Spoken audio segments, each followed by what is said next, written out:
ಹೆತ್ತವರು ತಮ್ಮ ಕೊನೆಗಾಲದಲ್ಲಿ ಮಕ್ಕಳು ತಮ್ಮ ಸೇವೆ ಮಾಡಬೇಕೆಂದು ನಿರೀಕ್ಷೆ ಮಾಡುವುದು ತಪ್ಪೇ? ಹಾಗೇನಿಲ್ಲವಲ್ಲ. ಹೀಗೊಂದು ವಾಸ್ತವಿಕ ಕತೆ.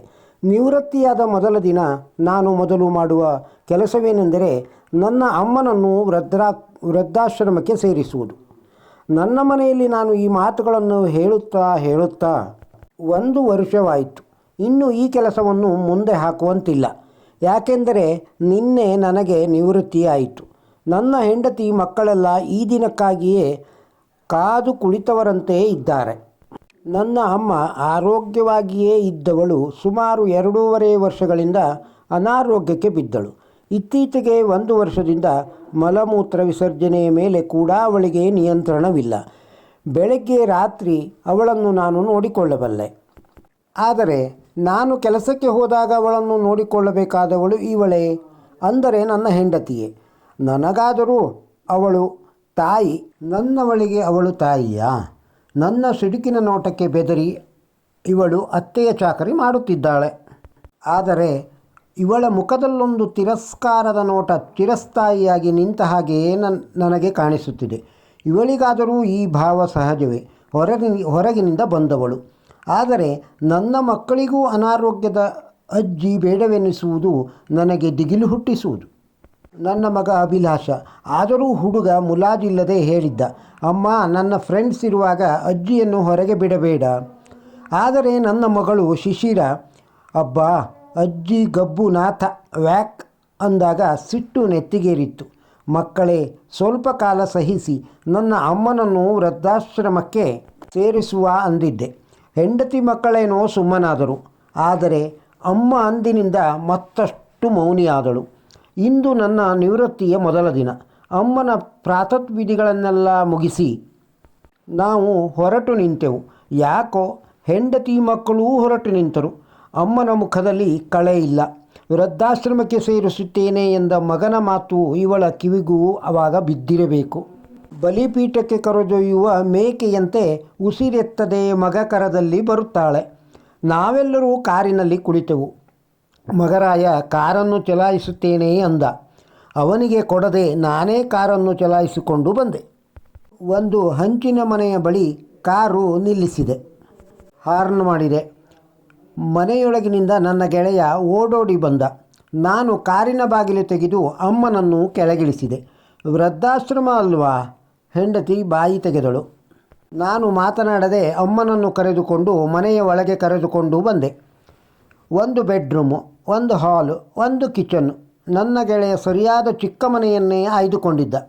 ಬಾಡಿಗೆಯ ಮನೆ. ಗೆಳೆಯನ ಮನೆಯ ಕೀಲಿ ಕೈ ಕೊಟ್ಟು ಹೊರಟು ಹೋದ. ಏನಿದು ಅವಾಂತರ? ಅತ್ತೆಯನ್ನು ಇಲ್ಲಿ ನೋಡಿಕೊಳ್ಳುವವರು ಯಾರು? ನನ್ನವಳ ಪ್ರಶ್ನೆ. ಅವಳ ಮಗ, ನಾನು ಇನ್ನೂ ಜೀವಂತ ಇದ್ದೇನೆ. ಇದು ನನ್ನ ಉತ್ತರ. ಅಂದರೆ ನೀವು ಇಲ್ಲಿ ನಿಂತು ಅಮ್ಮನನ್ನು ನೋಡಿಕೊಳ್ಳುತ್ತೀರಾ? ಕೇಳಿದಳು ಹೆಂಡತಿ. ಹಾಗೆಂದುಕೊಳ್ಳಬಹುದು ಎಂದುಬಿಟ್ಟೆ. ನಮ್ಮ ಗತಿ? ಹೆಂಡತಿಯ ಪ್ರಶ್ನೆ. ಮನೆಯ ಖರ್ಚು ನನ್ನದೇ. ನನ್ನ ಉತ್ತರ. ಮನೆಯಲ್ಲಿ ನೀವಿಲ್ಲದೆ ಇದ್ದರೆ ಭಯ ಆಗುತ್ತೆ. ಹೆಂಡತಿ. ಮಗ ನನಗಿಂತ ಎತ್ತರಕ್ಕೆ ಬೆಳೆದು ನಿಂತಿದ್ದಾನೆ, ನಿನಗೇನು ಭಯ ಅಂದೆ. ಅಯ್ಯೋ, ನೀವಿಲ್ಲದ ಮನೆಯೇ.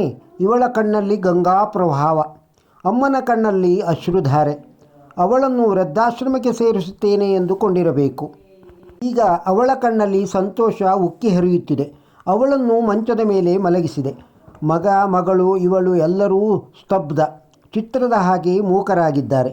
ಮಗ ಬಾಯಿ ತೆಗೆದ, ಅಪ್ಪ, ಇದೆಲ್ಲ ಏನು ನಾನ್ಸೆನ್ಸು? ನಾನೆಂದೆ, ಮಗ, ನಿನಗೆ ನಿನ್ನ ಫ್ರೆಂಡ್ ಮನೆಗೆ ಬರುವಾಗ ನನ್ನ ಅಮ್ಮ ಮನೆಯಲ್ಲಿದ್ದರೆ ಅದು ಸೇಮು ಅನಿಸುತ್ತಲ್ಲ, ಅದು ನಾನ್ಸೆನ್ಸ್. ನಾನು ಅಮ್ಮ ಇಲ್ಲೇ ಇರುತ್ತೇವೆ, ನೀವು ಮನೆಗೆ ಹೋಗಿ, ಮಗು ಚೆನ್ನಾಗಿರಿ. ಅಪ್ಪ, ಮಗಳು ಮಾತಿಲ್ಲದೆ ನಿಂತ ಅಣ್ಣನ ಸಹಾಯಕ್ಕೆ ಬರುತ್ತಾಳೆ. ಅಜ್ಜಿಗೆ ನೀನೊಬ್ಬನೇ ಮಗನೋ? 3 ಮಂದಿ ಇದ್ದಾರಲ್ಲ, ಅವರು ಮಕ್ಕಳಲ್ವಾ? ನೀನೇ ಯಾಕೆ ಅಜ್ಜಿಯನ್ನು ನೋಡಿಕೊಳ್ಳಬೇಕು ಅಂದಳು ಮಗಳು. ಇದು ಇವಳ ಮಾತಲ್ಲ, ಯಾವತ್ತೋ ಇವಳ ಅಮ್ಮನಾಡಿನ ಮಾತು. ಅದನ್ನೇ ಉರು ಹೊಡೆದು ಹೇಳುತ್ತಿದ್ದಾಳೆ. ನನ್ನವಳು ಏನೂ ತಿಳಿಯದ ಹಾಗೆ ಕುಳಿತಿದ್ದಾಳೆ. ಮಗಳೇ, ನನಗಾಗ 6-7 ವರ್ಷ ಇರಬಹುದು. ತೀರಿ ಹೋಗಿ 2-3 ವರ್ಷಗಳಾಗಿತ್ತು. ನನಗೆ ವಾಂತಿ ಭೇದಿ ಆರಂಭವಾಯಿತು. ನಮ್ಮದು ಹಳ್ಳಿ, ವಾಹನದ ಸೌಕರ್ಯ ಇರಲಿಲ್ಲ ಮಗ. ಹಳ್ಳಿಯ ನಾಟಿ ಮದ್ದು ನಾಟಲಿಲ್ಲ ಮಗು. ನಾನು ಬದುಕುವ ಆಸೆ ಯಾರಿಗೂ ಇರಲಿಲ್ಲವಂತೆ. ಅರೆ ನಿರ್ಜೀವ ಸ್ಥಿತಿಯಲ್ಲಿದ್ದ ನನ್ನನ್ನು ಇದೇ ನನ್ನ ಅಮ್ಮ ಆ ಹೆಗಲ ಮೇಲೆ ಹಾಕಿ 6 ಮೈಲು ನಡೆದು ವೈದ್ಯರ ಹತ್ತಿರ ಎತ್ತುಕೊಂಡು ಹೋಗಿ ಇಂಜೆಕ್ಷನ್ ಚುಚ್ಚಿಸಿ ಮತ್ತೆ 6 ಮೈಲಿ ಹೊತ್ತು ನಡೆದು ಬದುಕಿಸಿದಳು. ದೇವ, ಇಂತಹ ಅಮ್ಮನಿಗೆ ಈಗ ಮಲಮೂತ್ರದ ಮೇಲೆ ನಿಯಂತ್ರಣ ಇಲ್ಲ ಮಗು.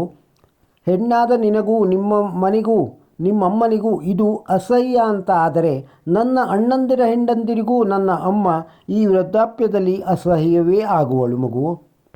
ಈ ಪ್ರಾಯದಲ್ಲಿ ಅವಳು ಯಾರಿಗಾದರೂ ಅಸಹ್ಯ ಅನ್ನಿಸಿದರೆ ಅವಳ ಮಗನಾದ ನನಗೆ ಹೇಗಾಗಬೇಡ? ಬೇಡ ಮಗು. ನನ್ನ ಅಮ್ಮ ನನಗೆ ಅಸಹ್ಯವಲ್ಲ. ಸಾಯುವವರೆಗೆ ನಾನು ಅವಳಿಗೆ ಮಗನಂತೆ ಅಲ್ಲ ಮಗಳಂತೆ ಅವಳ ಸೇವೆ ಮಾಡುತ್ತೇನೆ. ನೀವು ಹೋಗಿ, ನಾನು ವಾರಕ್ಕೊಮ್ಮೆ ಮನೆಗೆ ಬಂದು ಹೋಗುತ್ತೇನೆ. ಅಮ್ಮನಿರುವವರೆಗೆ ಮಾತ್ರ. ಹೆಂಡತಿ ಕೈ ಜೋಡಿಸುತ್ತಾಳೆ.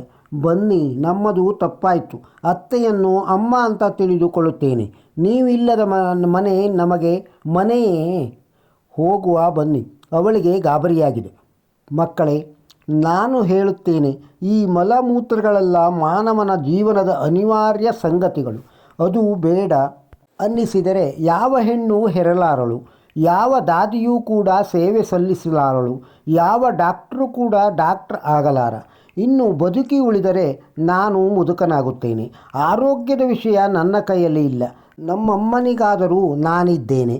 ಈಗಿನ ಮಕ್ಕಳು ನಮ್ಮ ಕೊನೆಗಾಲದಲ್ಲಿ ನಮ್ಮ ಸೇವೆ ಮಾಡಬೇಕೆಂಬ ನಿರೀಕ್ಷೆಯೂ ತಪ್ಪೇ. ನೀವು ಮನೆಗೆ ಹೋಗಿ. ವೃದ್ಧರಿಲ್ಲದ ಮನೆ ಸ್ವಚ್ಛ, ಸುಂದರ ಮತ್ತು ನೆಮ್ಮದಿ ಇದ್ದು ಹೋಗಿ ಬನ್ನಿ. ಮಗ ಕದಲಿ ಹೋದ.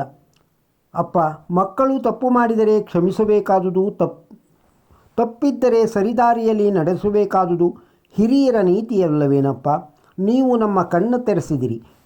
ನಿಮ್ಮ ಅಮ್ಮನನ್ನು ನೀವು ನೋಡಿಕೊಂಡಂತೆ ನಾವು ಕೂಡ ಅಜ್ಜಿಯನ್ನು, ನಿಮ್ಮಿಬ್ಬರನ್ನು ಕೊನೆಗಾಲದವರೆಗೂ ಪ್ರೀತಿ ಗೌರವದಿಂದ ನೋಡಿಕೊಳ್ಳುತ್ತೇವೆ. ಮೂವರು ಅಳುತ್ತಾ ನನ್ನ ಕಾಲಿಗೆ ಬಿದ್ದರು. ನಾನೆಂದೆ, ನೀವು ಬೀಳಬೇಕಾದುದು ಈ ಕಾಲುಗಳಿಗಲ್ಲ, ಆ ಕಾಲುಗಳಿಗೆ.